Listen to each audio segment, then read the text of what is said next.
Fala pessoal, eu sou Cristiano Dias e esse é o canal do Santriste. Canal aí criado para debater um pouco aí os pós-jogos do Santos e todas as notícias aí que rodeiam o nosso clube de coração. Como era esperado, perdemos o jogo de ontem, perdemos o clássico, e a gente pode resumir aí esse resultado a um time frouxo, né? Um time incapaz de marcar gols, um time que mesmo quando consegue se sobressair e impor um volume de jogo ao adversário, não consegue fazer um mísero gol, né? Foi assim com o Zé Ivaldo, foi assim numa outra finalização, mas dos gols assim perdidos que mais me chamou a atenção foi um lance no começo do jogo, aonde o Soteldo consegue fazer o domínio um pouco antes da pequena área, né, já estava dentro da grande área, e ele inteiro na bola, ao invés de chutar, ele rola, tenta um passe para quem vinha de trás, e obviamente ele errou, e aí o Santos ainda tomou um contra-ataque.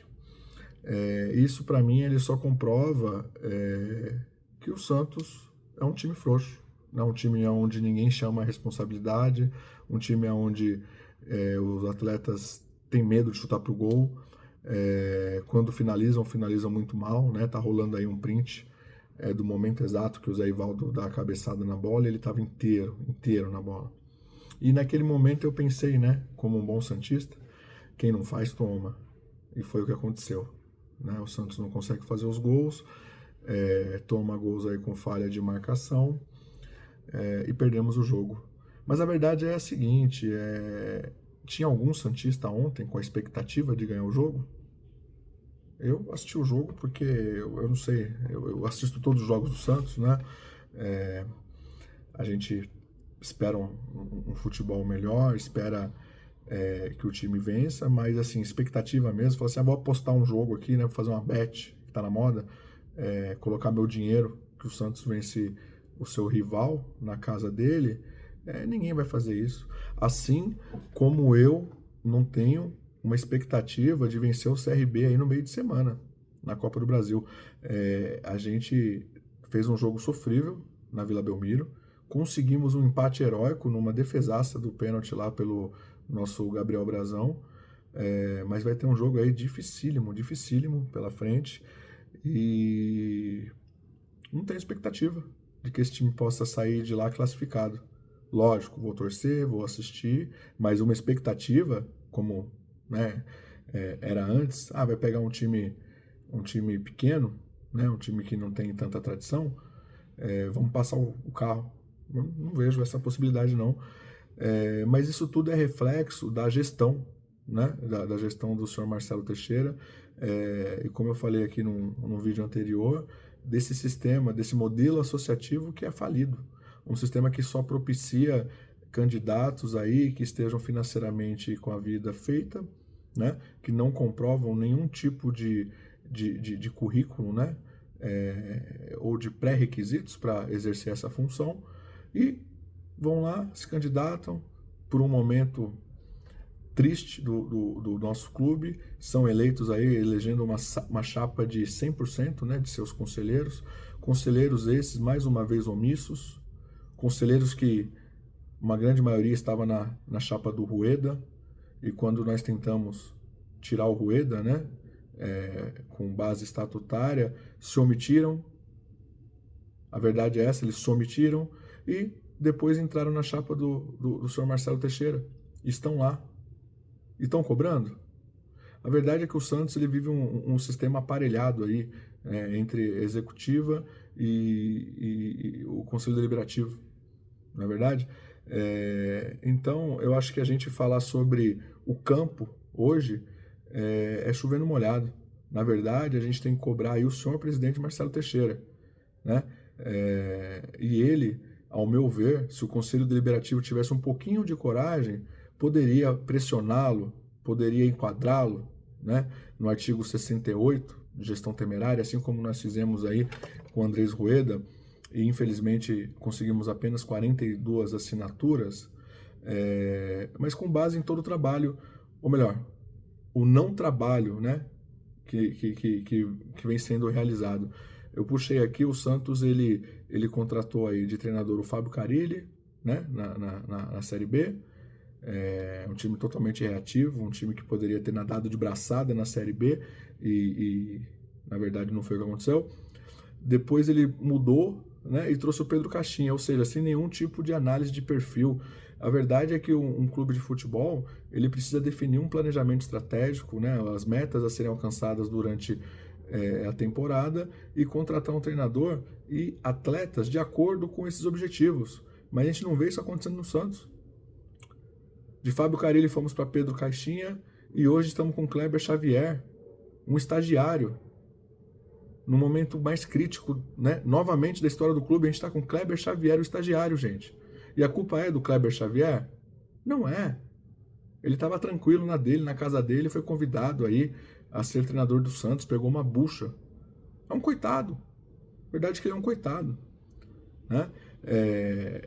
O senhor Marcelo Teixeira, ele fez aí dezenas de contratações, então a gente pode falar aqui, ó, Juliano, Aderlan, Gil, Otero, o João Schmidt, Pituca, ele já estava acertado, né, mas chegou na gestão dele, o Guilherme, o Casares, Nonato, Brazão, que é um bom goleiro, Patrick, meu Deus, o Patrick, João Basso, Bilharce, Renan, goleiro do Sport Recife, Luan Pérez voltou, parece que come uma feijoada todos os jogos.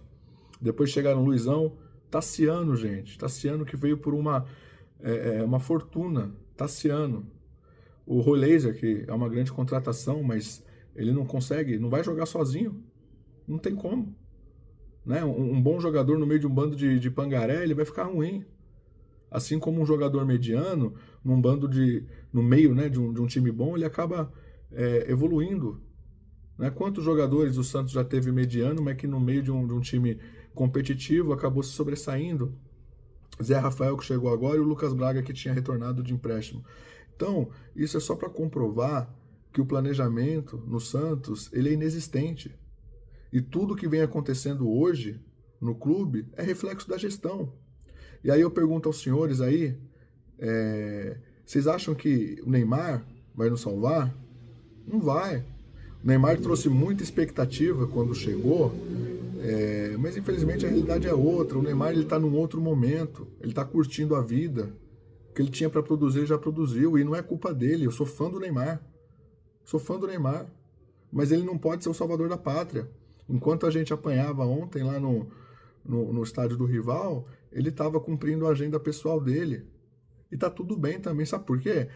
A situação do Santos ela é tão caótica que a gente não pode se dar o luxo, né? Se dar o luxo de ter um jogador do nível do Neymar lesionado e ganhando.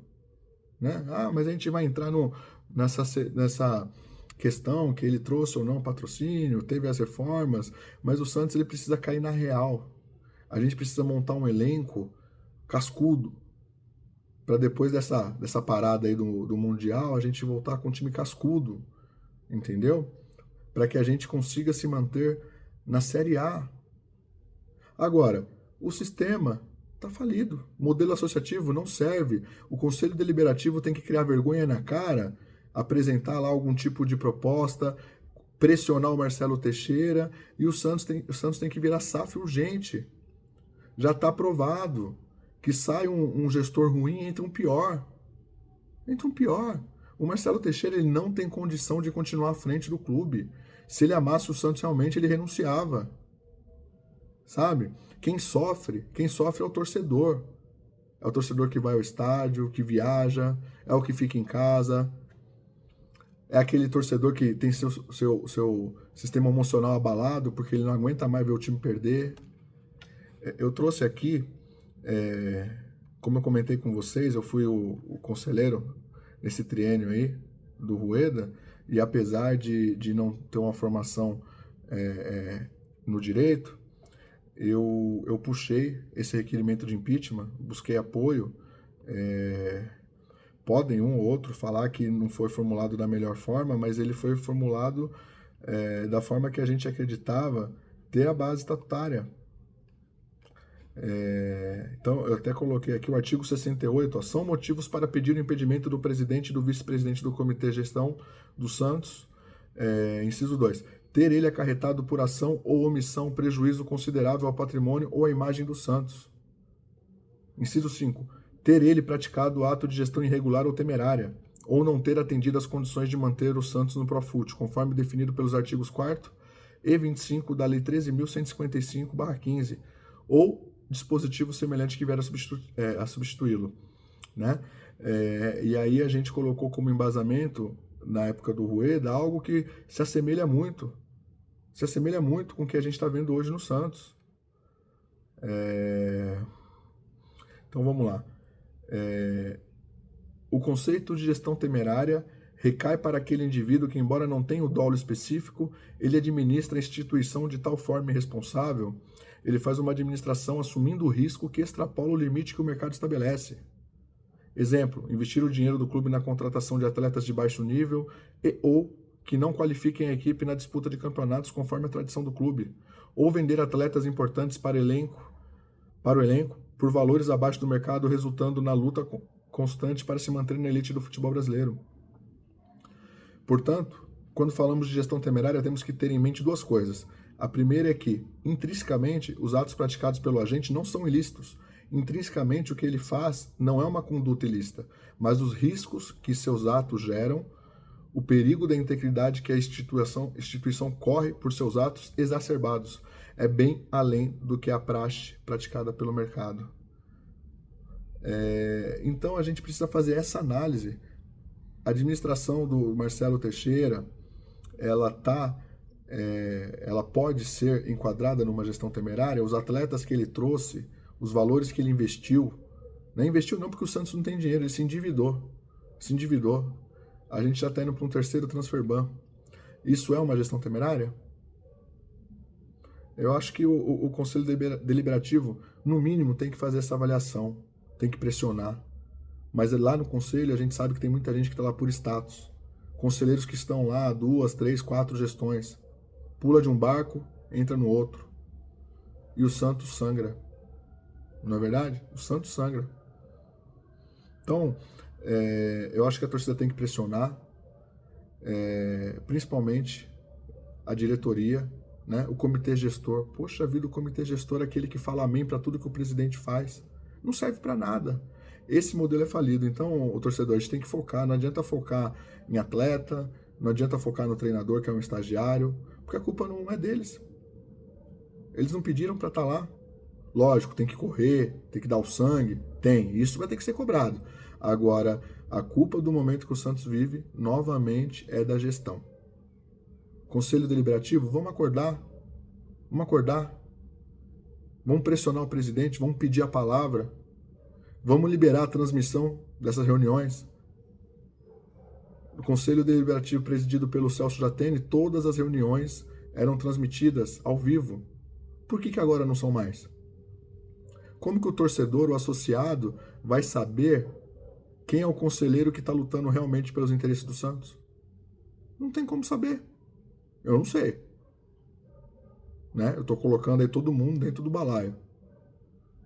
Por quê? Porque o momento que o Santos vive é tenebroso. Então, despeço-me de vocês aí pedindo isso. Pressionem quem deve ser pressionado. Conselho Deliberativo e a diretoria do senhor presidente Marcelo Teixeira. E só a SAF salva o Santos. Precisamos de um modelo profissional de gestão. Boa tarde a todos.